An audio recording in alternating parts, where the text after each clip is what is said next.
My husband told my son he'd never be his real dad. Now he's wondering why my son won't speak to him. It all started when my wise son asked my husband why there were no photos of him in his office. My husband said, because I only keep photos of my real family. Now my son won't come out of his room. And I don't know how to forgive the man I married.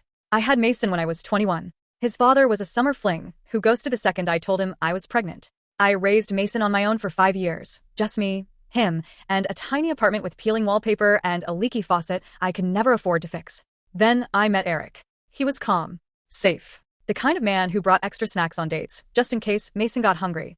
When they met, Mason was shy and quiet. Eric never pushed, just sat beside him and built Lego sets in silence until Mason opened up. 2 years later, we got married. Eric and Mason danced together at the wedding.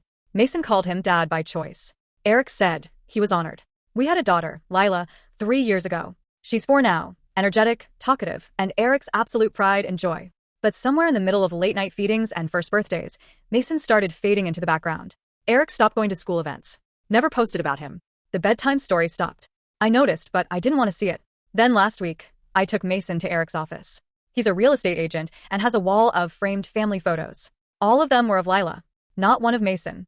On the drive home, Mason was quiet. That night, he asked Eric, "Why aren't there any pictures of me in your office?" Eric said, without even pausing, "Because I only keep photos of my real family."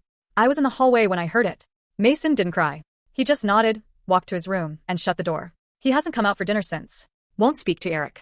Won't look at him. He even took down the framed photo of our family from his nightstand. Eric said he didn't mean it like that. That he was tired, stressed, caught off guard. But that's the thing about moments of weakness. They show people exactly who you are.